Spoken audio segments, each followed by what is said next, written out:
Hello and welcome to an A News special. My name is Nadia, Gyane. Now, have you ever wanted to travel the world, go on an adventure, throw caution to the wind and just up and leave? Well, a lot of people do it, and one person has done it tremendously well and been dubbed the world's most travelled person. That's Mr. Harry Mitsidis. He is the person and has an impressive record. He's travelled to every country in the world as listed by the UN, and he did it all before hitting the age of 40. Well, he also set up a non-profit organisation called NomadMania, a hub to enable passionate trekkers like himself to travel and provide necessary tools to explore the world extensively, while also raising awareness around travel. And now he's back here in Baku for a conference after some of his NomadMania members visited Turkmenistan. Welcome to the programme. Thank you for joining me today. Thank you for having me. My first question, if you can tell us, why have you chosen to come back to Baku and what is on the main agenda for the conference? Well, Baku is one of my favorite cities. It's an amazing place. I find that, it really is the link between Europe and Asia. It's exotic, but still very comfortable. So it's always a pleasure to come back to Baku. And we're lucky with the weather, it seems. So that's an added bonus. Chosen a great time. Yeah. Yes. And what we're doing, well, we wanted to have a gathering of a lot of travelers for my official retirement from NomadMania. So I've been doing this for 15 years, and I believe it's time that I give the reins to the younger generation. So I invited a number of very big travelers, even bigger than myself, I can say, and we're all gathering here. We're going to have a small conference about what we do, and also a bit about Karabakh itself and Azerbaijan, and then we're going to go to Karabakh. Nice. And just on that, wow, well, that's massive news. Your retirement. I'm sure you can pass the baton, as you mentioned, to another generation that will take it further in what it decides to do. So you're going to go visit Karabakh and also Zangezur as well. Yes. Why are those two places quite of high interest? Well, I think as the founder of NomadMania, we divide the world into regions, and we have a special affinity with places which are harder to get to, or places which have a sort of a background in conflict, or a mystique of their own in a way. And Karabakh does tick those boxes. Its sad history is something that resonates with us, and we've been before. I think now is a good time to go because the conflict appears to be over, so it's a more positive message we can give of regeneration, repopulation, and we go with a good frame of mind. And it's also a historically extremely interesting place. So I think, everyone enjoys going to a place which is rich in culture and combines very nice nature as well. So I think we get the best of all worlds, and also because it's a very little visited part of the world, we get to feel that we're doing something unusual and unique. Yeah. So we like that as well. Yeah, very much, stepping on the ground and feeling that you're one of the first people to experience it is always a nice feeling to have. But you did mention a conflict, and we cannot ignore what's going on in the Middle East right now. Especially as we border Iran in all of that. Has that particular conflict actually put any hindrances to NomadMania and where to travel or what to do? Well, look, in terms of our event here, as you can imagine, especially when the airport in Nakhchivan was hit, I was getting all these messages, are we going, what's happening? Luckily, we're a resilient community. So far, no one has cancelled, and we're hoping that we will get everyone here. We do have a few members flying in from the Middle East, so they've had to rebook and change, but they're still trying to come, and that's great. So it hasn't affected our event here yet. In terms of the general community, well, I suppose it remains to be seen. This is less than a month old now, so we don't know which way it will go. Presumably many of us have had flight problems, but that's the least. I mean, you know, we're all hoping that this ends sooner rather than later. Yes, definitely, especially to want to experience countries and culture. You don't want that to be impacted by the conflict or wars going on. Well, I mean, no, obviously we may be attracted by difficult places, but obviously we're very anti-war. I mean, more than anything, I think when you're a traveler, you want to send a positive message and also contribute to the local well-being in a way. And if the local well-being is being endangered by warfare, which is the worst type of not well-being, well, you know, we obviously wouldn't want that. Yes, definitely. And let's turn to your retirement. Obviously, I'm sure that must have been a hard decision. You've had it going since for 15 years. Yeah. What brought you to that particular decision at this time, and where do you hope or maybe want NomadMania to go in the next 15 years? Oh, well, that's an interesting question. Look, first of all, I do believe that I've given everything I could to NomadMania. We are mainly an online platform. We also do a lot of events and we do a lot of trips, but I have constantly contributed to that, which is great, but I do think that there are people much younger than me who know more about the technological side, but also probably are more energetic than me at this point in terms of the trips. So, you know, we do have a great team, and I think it's a sign of me trusting them if I am able to let go.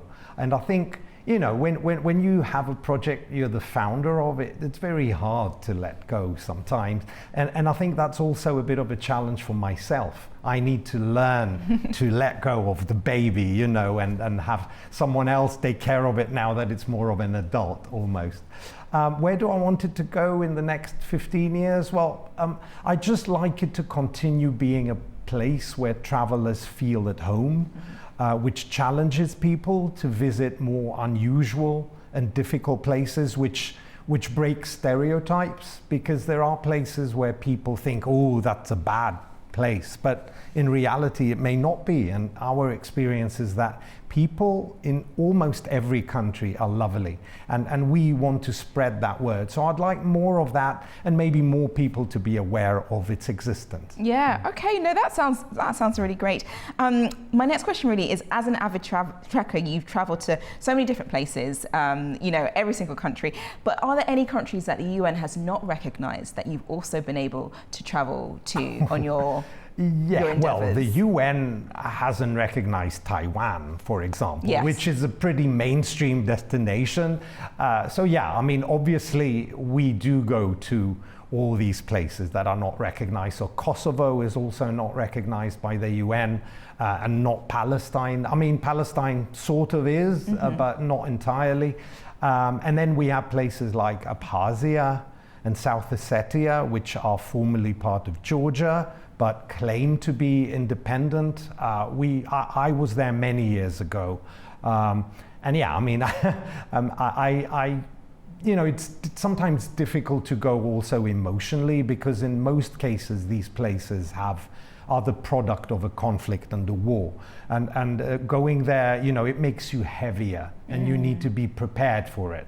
But having said that, yeah, it's interesting attempting that. And a lot of NomadManians, you know, feel that they get extra credit if they manage to get to, say, South Ossetia, you know, which is quite a hard place to get into. Yeah, I guess it's the thrill and the excitement of doing something that is kind of not only off the beaten track, but not you know, nationally or globally recognized. And to say that you've been there and you've experienced something, I guess, is that extra badge of honor. Yeah.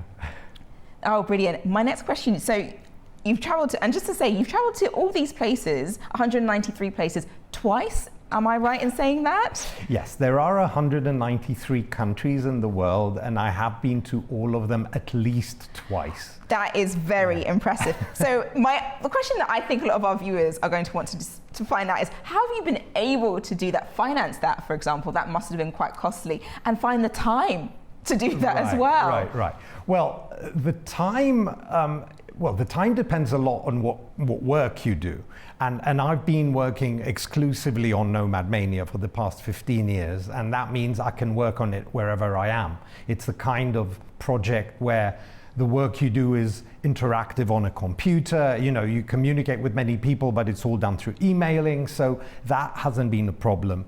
Before that, yes, I mean, I did have a normal life and job before those 15 years where I was a lecturer, and then I would just maximize traveling by going on time off. Now, in terms of affording it, I think it's an illusion to think that travel is so expensive. I mean, I live in the UK, and I'm sorry, the UK is a rip-off. You know, you pay really, really high prices and get often mediocre quality, and you can travel in other countries much cheaper and spend less money. I often find that when I'm traveling, I spend less in a day than I do back home. Mm-hmm. So, you know, it's just a matter of managing the finances optimally and knowing a few tricks, such as, you know, how to get better airfares and things like that, which lower the cost to an acceptable level. Yeah, because I'm sure there's loads of people that ask, you know, how do I travel on a budget? You know, we've got so many backpackers or people that want to just take a break from work, for example, and just, you know, go to Asia or go to the continent of Africa and just travel around. And the best ways to do it, because, you know, there are so many options, but they all seem quite pricey. Yeah, well, Africa is pricey, you know, unfortunately, and that's also one of the reasons why travelers struggle with Africa. It's not only the perceived danger, because I wouldn't say that everywhere in Africa is dangerous, but it's that usually if you want to get a slightly better experience, you need to pay disproportionately much. Asia is much better in that respect, and that's why Asia is very popular with travelers, I'd say. Ah, I see. Okay, well, that's something that's good to know. Well, in all of your endeavors then, what has been one of the most, I don't know, memorable or even frightening experiences that you've had traveling to all these different countries? I'd rather not focus on the frightening, because I don't believe in fear. You know, I've been, say, to Mogadishu, which is scary. Just the idea of it is scary, but I don't believe in being afraid. If you believe in that, then you'll never really travel. So you need to look at the good. In terms of exciting things, I think, you know, the most exciting things that happen are the unexpected mini encounters with the local people that come out of the blue. You don't expect them to happen, and often they're humorous, often they are, you know, often they're just out of the box. I remember once in Bangladesh, I was approached by a bunch of youngsters, and they asked me, you know, what religion are you? And I was like, well, you know, I have my doubts about religion. And they were like, are you a communist? And I found that hilarious, you know. You know, they like haven't the association. Someone, yeah, you know, that doesn't have something like that. They must, So that's a sort of memorable vignette. And I think that's what my travels are about. These memorable little moments rather than sort of general experiences. Wow, I see. No, that's really great. So what's next for you now that you are handing over the baton, so to speak? What is in your, you know, your horizon? What else do you want to do? Sitting on the sofa and catching up on films that I've missed for the last 15 years. I say that in jest. No, I think when you're a traveler, you always want to travel.